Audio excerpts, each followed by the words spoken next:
Hello students, তো আজকে lecture 7। তো থার্মাল রেজিস্ট্যান্সের কনসেপ্ট আমরা দেখেছিলাম, থার্মাল কন্ডাক্টিভিটির কনসেপ্ট দেখেছিলাম। তো আজকে লাস্ট যে প্রবলেমটা করেছিলাম আমরা, সিলিন্ডারের প্রবলেম, এটার রিগার্ডিং আমরা এবার স্ফিয়ারটা দেখি। স্ফিয়ার প্রবলেমে কি বলছে দেখো, এখানে আমরা একটা স্ফিয়ার নিলাম যার ইনার রেডিয়াস মানে হোলো স্ফিয়ার, রাইট, R1 আর আউটার রেডিয়াস R2। এবার যদি ইনার স্ফিয়ারটাকে আমরা লোয়ার হায়ার টেম্পারেচারে রাখি আর আউটার স্ফিয়ারের আউটার সারফেসটাকে যদি আমরা লোয়ার টেম্পারেচারে রাখি, তাহলে হিট কি করবে, হাই থেকে লোতে পুরো 3D শেপে মানে পুরো ভলিউমের মধ্যে এরকম হিট ফ্লো শুরু হবে, হিট কারেন্ট শুরু হবে, ঠিক আছে। তো বলছে তখন যদি তার যদি কন্ডাক্টিভিটি কে হয় ম্যাটেরিয়ালের, তাহলে তার ইকুইভ্যালেন্ট রেজিস্ট্যান্স বা এই সিস্টেমটার জন্য আমরা রেজিস্ট্যান্স কি পাবো। হ্যাঁ, তো আমরা আলাদা কিছু না, সেমভাবেই সেম প্রসেসে অ্যাপ্লাই করব। আমাদের কাছে ফর্মুলা কি আছে, আমাদের কাছে রেজিস্ট্যান্স, থার্মাল রেজিস্ট্যান্স মানে L/Ka, এটা আমাদের মনে রাখতে হবে, ঠিক আছে। তো আমরা দেখি এখানে আমরা কি করলাম, সিমিলারলি যেভাবে আমরা প্রত্যেকবার করে থাকি গ্র্যাভিটেশন থেকে শুরু করে সব চ্যাপ্টারের মধ্যে, সেন্টার থেকে র্যান্ডম একটা ডিস্টেন্স এক্স। কেন এরকম করছি, বিকজ তার যত আমি রেডিয়াস চেঞ্জ করব তত তার সারফেস এরিয়া চেঞ্জ হয়ে যাচ্ছে, ঠিক আছে। কারেন্টটা এভাবে ক্রস করে একটা এরিয়া 3Dতে ফুটবলের মতো ভাবো, ফুটবলের এরিয়া ক্রস করে বাইরের দিকে যাচ্ছে। তো radius change, area of cross section change, সে কারণে ইন্টিগ্রেশন করতে হবে। এক্স ডিস্টেন্সে ভাবো আমরা একটা এলিমেন্ট নিলাম, মানে একটা শেল নিলাম যার একটু থিকনেস হচ্ছে dx। তো কারেন্ট যদি এই শেলটা ক্রস করে, এরকম একটা শেল যদি ক্রস করে, তাহলে থিকনেস মানে তার লেংথ কি ক্রস করতে হবে, কারেন্টের বা হিট কারেন্টের লাইনে সে ক্রস করবে dx। আর সারফেস এরিয়া হবে, এটা 3D, তো এই এরিয়াটা 3D, তো সারফেস এরিয়া হবে 4πx² যদি রেডিয়াস এক্স হয়। তো আমরা এরিয়াতে লিখলাম 4πx², থার্মাল কন্ডাক্টিভিটি কে, আর লেংথের জায়গাতে দিলাম dx। তো এটা অ্যাকচুয়ালি এই shelter resistance, thermal resistance only এই শেলটার। এবার এই শেলটাকে আমরা R1 লিমিট থেকে R2 লিমিট পর্যন্ত ইন্টিগ্রেশন করব, আমাদের আনসার চলে আসবে, ঠিক আছে। তো এবার কি করলাম, আর সেম এক্সপ্রেশনটাকে R1 থেকে R2তে ইন্টিগ্রেশন করলাম। আচ্ছা দেখো, প্রত্যেকটা কোশ্চেন এখন থেকে প্রত্যেকটা এক্সাম্পল করার আগে তুমি পজ করে নিচে একটু ট্রাই করো কিছুক্ষণ, তারপর চালাও, ঠিক আছে। তো R1 থেকে R2 dx বাই কনস্ট্যান্টটা আমরা বাইরে নিয়ে এসে যদি 1/x এর ইন্টিগ্রেশন করি, কিভাবে এসছে স্যার এটা, 1/x² এর ইন্টিগ্রেশন -1/x, -1/x এর মধ্যে R1 আর R2 লিমিট যদি বসাই, তাহলে এক্স্যাক্টলি সেম আনসারটাই আসবে, ঠিক আছে। তো ঠিক করে লিখে নাও। নেক্সট এক্সাম্পলে আমরা যাচ্ছি, প্রথমে নিচে ট্রাই করো, আমি বলে দিচ্ছি কোশ্চেনটা কি। এটাকে বলা হয়, আচ্ছা এটা ট্রাই করলে পারবে কিনা সন্দেহ আছে, তো দেখো বোঝার চেষ্টা করো। সেম জিনিসগুলি কারেন্ট ইলেকট্রিসিটি চ্যাপ্টারে রিপিট হবে, সেম একদম কারেন্ট ইলেকট্রিসিটি চ্যাপ্টারের মধ্যে এক্স্যাক্টলি সেম যা যা করেছি, সিলিন্ডার, স্ফিয়ার আর এই স্ট্রাকচারটা, এই স্ট্রাকচারটাকে অ্যাকচুয়ালি বলে ফ্রাস্টাম। ফ্রাস্টাম মানে কি, যদি কোনো কোণ থাকে আর কোণ থেকে কিছু হাইট উপরে আমি যদি সেকশন করি, তাহলে যে ফিগারটা ড্র হবে, কোণের পিকটা মনে করে সরিয়ে নিলাম, তাহলে এরকম একটা ফিগার ড্র হবে, যার মধ্যে নিচের সারফেস আর উপরের সারফেস যদি প্যারালেল থাকে, তবলার মতো, হ্যাঁ, যদি থাকে, তাহলে আমরা ওটাকে বলবো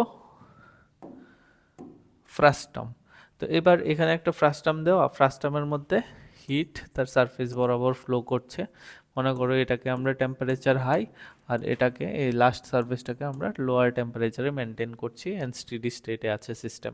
তো এদিক থেকে যখন হিট ফ্লো হচ্ছে বা হিট কারেন্ট, আমি আই দিয়েও লিখতে পারি, এইচ দিয়েও লিখতে পারি, পুরোটার মধ্যে হিট কারেন্ট সেম যাবে। এবার একে আমরা কি করলাম, ডিস্কে আলাদা আলাদা ডিস্কে ডিভাইড করলাম। তো এরকম একটা ক্রস সেকশন যদি ড্র করি, ডিস্কটা এরকম দেখা যাবে, ঠিক আছে, এটা একটা ডিস্ক। তো আমি একটা ক্রস সেকশন জাস্ট নিলাম, স্ট্রিপটা কত দূরে, এক্স ডিস্টেন্স দূরে, ডিএক্স উইথতে নিলাম, ডিএক্স, ঠিক আছে। এবার এখানে ইন্টারেস্টিং জিনিস হচ্ছে, এক্স যত চেঞ্জ করি, এক্স তো ভেরিয়েবল, সাথে সাথে রেডিয়াস আরও কিন্তু চেঞ্জ হচ্ছে, কোথার থেকে, স্মলের থেকে ক্যাপিটাল বি অবধি। তো দুইটা ভেরিয়েবল চলে আসছে আমাদের ইন্টিগ্রেশনে। ইন্টিগ্রেশন কেন করতে হবে স্যার, দেখো আগের কোশ্চেনগুলিতে একটার পর একটা যে লেয়ার, সবটা কিন্তু সিরিজে আছে। দেখো এখানে টি হাই ছিল, এখানে T কোয়ান্টিটি লো ছিল। তো প্রত্যেকটা সেকশন তাদের মধ্যে যদি কারেন্ট পাঠাই একটার পর একটা, ওরা কিসে আসে? সিরিজ কানেকশানে আছে। তো তাই তো আমি সবগুলিকে অ্যাড করেছিলাম, d r plus d r plus d r, infinite d r, so আমার ইন্টিগ্রেশন করতে হয়েছে। এখানেও আমার সেম সিরিজে আসবে সবাই। সিরিজে আসলে আমি ডিআর, আগে ডিআর লিখবো, তারপর ইন্টিগ্রেট করব। তো ডিআর যদি চলে আসে, তো ডিআর ইকুয়ালস টু কি আসছে? লেংথ আপন কে ইন্টু এরিয়া। কে তো দিলাম, area is pi r square, ঠিক আছে। এখানে যদি একটা ডিস্ক ক্রিয়েট হয়, তার এরিয়া কি হবে? পাই আর স্কোয়ার, ডিএক্স হচ্ছে লেংথ, ঠিক আছে। সেম লিখলাম। এরপরের জায়গাটা দেখো স্যার, এখানে ভেরিয়েবল ডিএক্স মানে ইন্টিগ্রেশন ডিএক্স এর রেসপেক্টে, বাট নিচে আরেকটা ভেরিয়েবল পাই আর স্কোয়ার মানে আর স্কোয়ার। তো এক্স এর রেসপেক্টে আর এর কীভাবে ইন্টিগ্রেট করব, সেই কারণে আর ফার্স্ট টার্মের মধ্যে কয়েকটা কম্পোনেন্ট দেওয়া আছে কে আর এল। তো সেই প্রবলেমটা সলভ করার জন্য আমরা এখান থেকে সিম্পল জিওমেট্রি করলাম। দেখো এখানে যদি আমি এক্সিস ড্র করি, ওয়াই আর এক্স, ওয়াই আর এক্স এক্সিস, তাহলে প্রথম সারফেসটার লেংথ হচ্ছে এ, হাইট বা রেডিয়াস, আর লাস্ট সারফেসের রেডিয়াস বি, আর এটা হচ্ছে ফার্স্ট টার্মের লাইনটা মানে সাইড লাইনটা। তো এই যে লাইনটা, এটা অ্যাকচুয়ালি আমাদের আর এক্সের মধ্যে রিলেশন দেবে। কিভাবে দেখো, এই লাইনটার আমরা জাস্ট ইকুয়েশন লিখতে চাই। যে কোনো একটা জায়গাতে আমরা তার রেডিয়াস কত নিয়েছিলাম? আর। তো এটা হচ্ছে আর মানে ওয়াই, এদিকটা হচ্ছে এক্স। তো দেখো আমি যদি এদিকটা আমরা কি নিয়েছিলাম? এক্স। দেখো এদিকে এক্স আর এদিকে আর। তো actually y equals to m x plus c use করেছি, ঠিক আছে। তো r equals to m x plus c, c হচ্ছে ওয়াই ইন্টারসেপ্ট, তো এটা হচ্ছে স্মল এ। আর এমটার স্লোপটা কীভাবে লিখেছি? এই স্ট্রেট লাইনের স্লোপটা হচ্ছে this side divided by this side, tan theta. তো এই সাইডটা হচ্ছে বি মাইনাস এ, পুরোটা বি, এটা এ, তো বি মাইনাস এ, তো b minus A by l, l হচ্ছে নিচের লেংথ, ঠিক আছে। তো অবভিয়াসলি বোঝা যাচ্ছে r equals to B minus A by L into x plus a. এখান থেকে ডেরিভেটিভ করলাম, সামনের পার্টটা কনস্ট্যান্ট, এই কনস্ট্যান্টটা জিরো হয়ে গেল। তো d r equals to B minus A by L into d x. হ্যাঁ, এখানে যে তোমার ডাউট না হয়, তুমি ভাবো যে আমি এখানে করলাম ডিআর ডিএক্স, তো এদিকে শুধু থাকলো B minus A by L, তারপর ডিএক্সটা রাইট সাইডে মাল্টিপ্লাই করলাম। তো d r equals to B minus A by L into d x. এবার এখানে দেখো এই ডিএক্সটাকে আমরা রিপ্লেস করলাম ডিআর দিয়ে। তো ডিএক্স ইকুয়ালস টু কি আসবে? L d r by b minus a. তো কি লিখলাম? L d r by b minus a, right. তো এই পার্টটা আমার ডিএক্স এর থেকে এসছে, ডিএক্স ছিল, আর বাকি পার্ট সেম আছে কে আর পাই আর স্কোয়ার। এখন ইন্টিগ্রেট করে দিই, সমস্ত ডিআরগুলি একটার পর একটা অ্যাড হলে আমাদের equivalent thermal resistance, thermal resistance কিন্তু থার্মাল রেজিস্ট্যান্স চলে আসবে, কনস্ট্যান্টগুলি বাইরে আসলো, ইন্টিগ্রেশনের ভিতরে d r by r square. Same এটারও integration minus one by r আসবে, মাইনাস ওয়ান বাই আর হলে আগে লোয়ার লিমিট তারপর আপার লিমিট চলে আসে মাইনাসের জন্যে। তো আলটিমেটলি এখানে দেখো যদি আমি ক্যালকুলেট করি, বি মাইনাসে উপরে চলে আসবে, নিচে আসবে এ বি। তো বি মাইনাসে ক্যান্সেল হলে L by K A B পাই। This is the answer. ঠিক, ভালো করে একবার প্র্যাকটিস করে মনে রাখবে আনসারটা। নেক্সট দেখো, এবার এই প্রবলেমটার মধ্যে আমি সিম্পল একটা প্রবলেম নিয়েছি। এটার মধ্যে তোমাদের দেখো আমি যদি বলি আর ইকুইভ্যালেন্ট বার করো বা কে ইকুইভ্যালেন্ট বার করো, তো তোমরা ইজিলি করতে পারবে কারণ তোমার কাছে ডাইরেক্ট ফর্মুলাজ আছে। বাট এখানে কি বলছি, একটা রড, তারপর ডিফারেন্ট রড, তারপর আরেকটা ডিফারেন্ট রড। তো ওই রডগুলির এক একটা জাংশন আছে। তো প্রথম জাংশনের মধ্যে টেম্পারেচার যদি T1, টেম্পারেচার অবভিয়াসলি ভেরি করবে অ্যান্ড স্টেডি স্টেটে আছে কনস্ট্যান্ট টেম্পারেচার, এখানে T1 এখানে T2। তো জাংশনের মধ্যে টেম্পারেচারগুলি কীভাবে ফাইন্ড আউট করতে পারবে দেখো। তো প্রথমত 100 আর 0 হচ্ছে তাদের এক্সট্রিমের কনস্ট্যান্ট টেম্পারেচারগুলি। তো এবার প্রথম রডটার আমি তো যদি থার্মাল রেজিস্ট্যান্স দেখি, এটা হবে এল বাই কে এ, সব কিছু দেওয়া আছে হোয়াইট, এগুলি given 2K 2A by L, K A by 12। হ্যাঁ, আমাদের বের করতে হবে T1 অ্যান্ড T2। তো দেখো কিভাবে করছি, এটার resistance simply L by K এ, এটার রেজিস্ট্যান্স সিম্পলি এল বাই দেখো 2K ইন্টু 2A মানে 4KA, এটার রেজিস্ট্যান্স 2L বাই KA, ঠিক আছে। এখন আমি ধরে নিলাম L বাই 4KA কে আর ধরলাম, যে কোনো একজনকে ধরা যায়, এটাকে ধরলে মনে হলো আমারটা আনসারগুলি সামথিং ডিভাইডেড বাই আসবে না, সিম্পল আসবে, তাই আমি এটাকে ধরেছি। L/4 কে আর ধরলে অবভিয়াসলি এটা চলে আসবে 4 টাইমস অফ আর, আর এটা চলে আসবে 8 আর। এবার কোশ্চেনটা কীরকম এসছে, কোশ্চেনটা সিম্পলি এরকম এসছে, এখানে একটা রেজিস্ট্যান্স, দেখো এগুলো রেজিস্ট্যান্সের মতো ইকুইভ্যালেন্ট, ভি থাকতো, এখানে টি আছে, এখানে কত 100 দেওয়া, 0 দেওয়া, আর এটা 4 আর, আর এটা হচ্ছে আর, এটা হচ্ছে 8 আর, এ দেওয়া, এখানে এখানে টেম্পারেচার জিজ্ঞেস করেছে।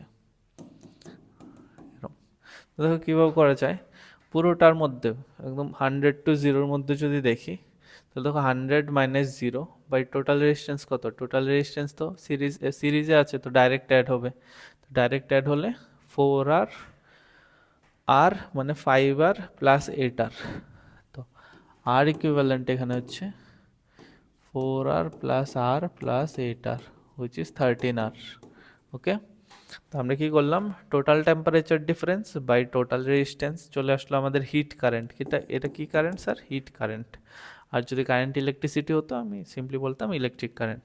100/13 আর ইকুয়ালস টু, দেখো পুরোটার মধ্যে কারেন্ট সেম, এবার কি করলাম 100 আর T1 জাংশনের মধ্যে নয়, এটা T1 এটা 100, তো 100 - T1 temperature difference divided by 4i, এটাই তো heat current, delta t by r আর, তো 100 - T1 বাই এটা রেজিস্ট্যান্স 4R দিলাম, তো এখান থেকে ক্যালকুলেট করলে T1 ইজিলি চলে আসছে 900/13, আমরা আনসার পেলাম।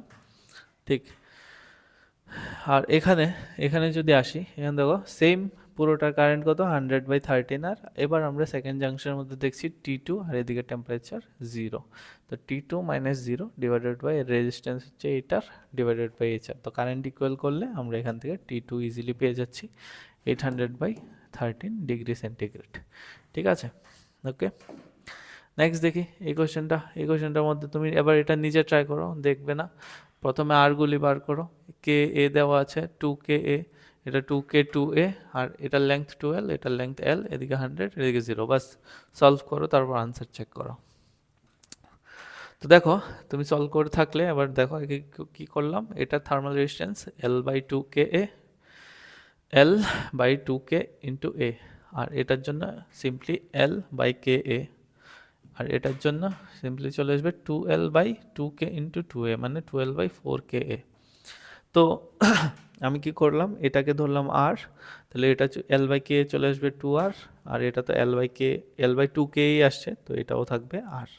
ওকে, তো এবার এই ডায়াগ্রামটা কীরকমভাবে ক্রিয়েট হচ্ছে, 100-এর দিকে 0-এর দিকে, মাঝখানে জাংশনের টেম্পারেচার আমি জানি না, ওই টেম্পারেচারটা জিজ্ঞেস করেছে, রাইট। তো এখানে 2R, এখানে আর, আর এখানে আর আমরা বসালাম। এখন দেখো সিম্পলি এই প্রবলেমটাকে আমি কি করছি, এটাকে আমরা কারেন্ট ইলেকট্রিসিটিতে কিরচফস জাংশন ল করে জানবো, হ্যাঁ, জাংশন ল, যেটা এনার্জি কনজারভেশনের উপর ডিপেন্ড করে, বাট তুমি টেকনিকটা এখন শিখে রাখো। প্রথমত বলছি টেকনিক শিখে রাখো, কনসেপ্ট আমি বলছি জাস্ট একটু পরেই বলছি। তো টেকনিক কি, প্রথমত যে কোনো জাংশনের মধ্যে ভোল্টেজ হোক, এখানে টেম্পারেচার ভোল্টেজ যদি হয়, ওইটাকে তুমি সবসময় সবচেয়ে বেশি ভ্যালু ধরে নেবে। দেখো এদিকে 100, এদিকে অবভিয়াসলি 80 থাকতে পারতো বা কিছু কম থাকতে পারতো, বাট আমরা জানি না এখন কত আছে, তো সো আমি এজিউম করে নিচ্ছি এটা সবচেয়ে হাই, রাইট। তো এটা যদি সবচেয়ে হাই হয় মানে 100 থেকেও বেশি, 0-এর থেকেও বেশি, তো 100 হাই হয়, তাহলে এটার থেকে হিট সব দিকে ডিস্ট্রিবিউট হবে, মানে এখান থেকে হিট ফ্লো শুরু হবে সব দিকে, রাইট। এবার আমরা যদি এভাবে ধরে নিই, তাহলে এদিকে যদি হিট কারেন্ট I1 যায়, এদিকে যদি হিট কারেন্ট I2 যায়, এদিকে যদি হিট কারেন্ট I3 যায়, সমস্ত হিট কারেন্টের সাম 0 আসবে। ঠিক, সবসময় এটাকে হাই ধরবে, মনে রাখবে, আবারও বলছি, এটা এই কিরচফ জাংশন ল অনেক রকমভাবে করা যায়, মাইনাস প্লাসে তোমার অসুবিধা যেন না হয় সে কারণে আমি বলে দিচ্ছি, সব সময় জাংশনকে হাই নিয়ে তারপর I1 I2 I3 বের করে যদি তুমি তারপর I1 plus I2 plus I3 করো, সাম সবসময় 0 আসবে। কি করে আসবে আমি বলছি, দেখি আগে টেকনিক দিয়ে আমরা এই টেকনিকটা দিয়ে আমরা সলভ করে দেখি, এটা এক লাইনে চলে আসে এই টেকনিক ইউজ করলে, ঠিক আছে। তো দেখো T - 100, আমি কি I1 লিখি, আমরা T higher temperature minus lower temperature, difference কত T minus 100 divided by 2r লিখলাম। এরম আই কি ছিল ডেল্টা ভি বাই আর, মানে v v final minus v, এখানে ডেল্টা টি বাই আর, এতটুকুই তফাৎ, right. T minus 100 by 2r, t minus 100 by r, এটা i2, i3 কি হচ্ছে t minus 0 by r, t minus 0 by r, বাস r আর সমস্ত আর ক্যান্সেল হচ্ছে, সমস্ত আর ক্যান্সেল হচ্ছে, তারপর 2 দিয়ে মাল্টিপ্লাই করলাম, টি মাইনাস 100 2 দিয়ে মাল্টিপ্লাই, 2t মাইনাস 200, এখানে 2t, তো সিম্পলি আসছে 5t equals to 300, t equals to 60 degree. বলেছিলাম না এখানে কমই আসবে 100 থেকে, কমই আসছে 60 ডিগ্রি সেন্টিগ্রেড। তো এক্স্যাক্টলি এই জাংশনের এখানে টেম্পারেচার কত আমাদের 60 ডিগ্রি সেন্টিগ্রেড, এভাবে তুমি বের করতে পারো। সেম টেকনিকটা আরেকবার অ্যাপ্লাই করি, দেখো এখানে একটা জাংশন আছে, এখানে 100 ডিগ্রির সোর্স, এখানে 50 ডিগ্রি, এখানে 0 ডিগ্রি। তো বলছে তিনটা আলাদা আলাদা রড, তাদের মধ্যে কোন দিকে কীভাবে হিট ফ্লো করবে এখনও আমরা বলতে পারছি না, রাইট, বিকজ তাদের কে আলাদা, এরিয়া অফ ক্রস সেকশন আলাদা, এল আলাদা, বাট এখানে জাংশন আছে। তো জিজ্ঞেস করছে যে জাংশনের টেম্পারেচার কত, বের করে দেখাও। ট্রাই করো প্রথমে সেম টেকনিকে এখন যেটা শিখালাম, তারপর সলিউশন দেখো। এদিকে দাও। তো কী করে করছি, তার আগে রেজিস্ট্যান্সগুলো বের করে নিই। তো এটা রেজিস্ট্যান্স এল বাই 4KA, তো চলে আসছে এল বাই 4K, আর এদিকে KAL দেওয়া, তো অবভিয়াসলি এল বাই KA চলে আসছে, এখানে 2KA আর 2L দেওয়া, তার মানে রেজিস্ট্যান্স চলে আসবে 2L divided by 2K into A। তো এটাকে আর ধরলাম সুবিধার জন্য, মানে যেটা ধরলে সাম আর বাই ডিভাইডেড বাই আসবে না, ওইটাকে আর ধরে নিচ্ছি। তো আর ধরলে এটা চলে আসবে, এটাও সেম,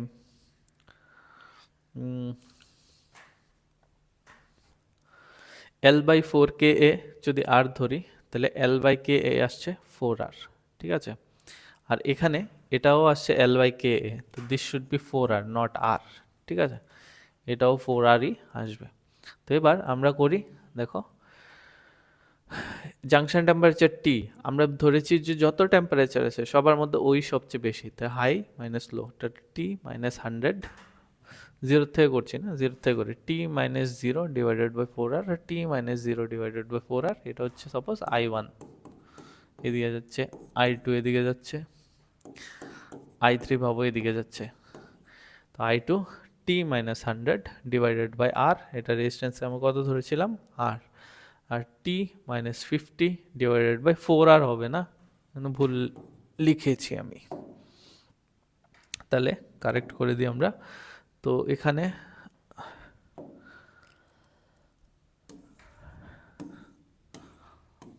দেখো আর আর ক্যান্সেল হয়ে যাচ্ছে সবগুলি, 4 দিয়ে মাল্টিপ্লাই করে দিলে t plus 4t minus 400 plus t minus 50 equals to 0। T কটা আসছে 5 6 4 5 6, 60 ইকুয়ালস টু 450, টি চলে আসছে 450 বাই 6, তারপর যা আসে ডিগ্রি সেন্টিগ্রেড। তো এটা হবে তোমাদের আনসার, ওকে। তো এইভাবে আমরা কিরচপস জাংশন ল অ্যাপ্লাই করতে পারি। এবার জাংশন লটা একটু বলে দিই, তারপর তুমি বুঝতে পারবে। আমি কারেন্ট ইলেকট্রিসিটির মতো করেই বলি প্রথমে। দেখো junction law simply conservation of এনার্জির উপর বেসড। এবার এখানে চার্জ ফ্লো করলে কারেন্ট ইলেকট্রিসিটি, আর হিট ফ্লো করলে তোমার থার্মাল রেজিস্ট্যান্স বা থার্মাল কারেন্ট, আমরা হিট কারেন্ট পাবো। এবার মনে করো এদিকে একটা চ্যানেল, মনে করো এদিকে একটা চ্যানেল, এখান দিয়ে ভাবি যে সাম 10 অ্যামাউন্ট অফ হিট ফ্লো করছে, হ্যাঁ। এবার 10 অ্যামাউন্ট অফ হিট ফ্লো করলে এখানে যদি জাংশন থাকে, আর এখানে আমি বলছি মনে করো 8 অ্যামাউন্ট অফ হিট ফ্লো করলো, এনার্জি 10 গেল, তারপর এই জাংশনের পর এদিকে 8 যাচ্ছে। তো আমি যদি সিম্পলি জিজ্ঞেস করি যে এদিকে কত হিট যাচ্ছে, তুমি ইজিলি বলবে 2 জুল হিট এদিকে যাবে, ঠিক আছে। তার মানে এক্স্যাক্টলি এনার্জি যদি আমি বলি যা ইনকামিং এনার্জি আসছে তা আউটগোয়িং এনার্জিতে কনভার্ট হচ্ছে। তো এখান থেকে আমি ইকুয়েশনটা কি লিখতে পারি, এক্স্যাক্টলি আমি বলতে পারি, দেখো 10 যদি লেফট হ্যান্ড সাইডে রাখি, রাইট হ্যান্ড সাইডে আমি কি রাখবো 8 প্লাস 2। তো আমি যদি এটাকে বলি i1, এটাকে বলি i2, এটাকে বলি i3, তাহলে আমি কি লিখবো i1 equals to i2 plus i3, right. এবার দেখো আমি ডাইরেকশন হিসাবে দেখি, মনে করো আমি লিখলাম i1টাকে রাইট সাইডে নিয়ে গেলাম, তাহলে কি আসলো, i2 plus i3 minus i1 equals to 0।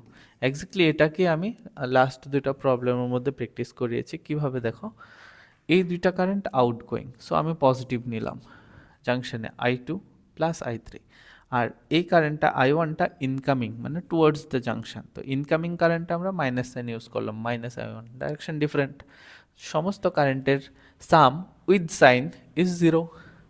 তো এই সাইনের প্রবলেম যেন না হয় সে কারণে আমরা সবসময় জাংশনটাকে হাই ধরে নিচ্ছি। এবার এটা ভোল্টেজ হোক আর টেম্পারেচার হোক, আমরা ধরে নিচ্ছি এটা সবচেয়ে বেশি।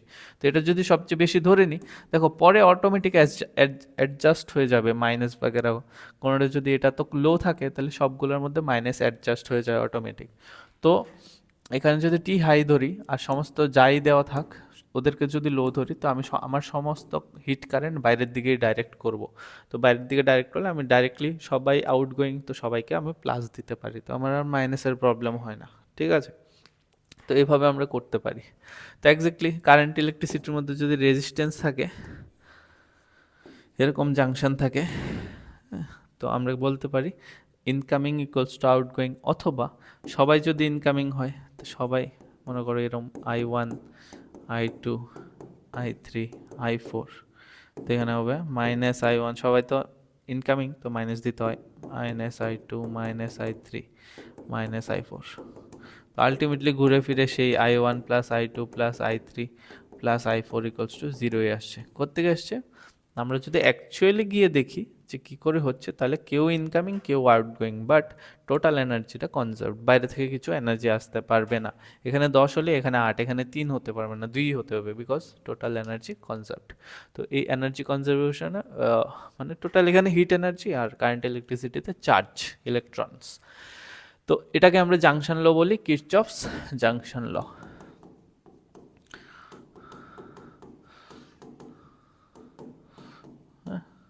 তো এটাকে আমরা এই প্রিভিয়াস প্রবলেমগুলিতে অ্যাপ্লাই করেছি। নেক্সট ডে আরও এক্সাম্পল নিয়ে কন্টিনিউ করব, এর থেকে লেংদি করছি না। নেক্সট লেকচারে অ্যাকচুয়ালি তোমার লেকচার 8-এর জন্য রেডি থাকবে, লেকচার 5 টু লেকচার 7 তোমরা কমপ্লিট করে রাখবে। ঠিক আছে, ডিলে করবে না, তাড়াতাড়ি কমপ্লিট করো।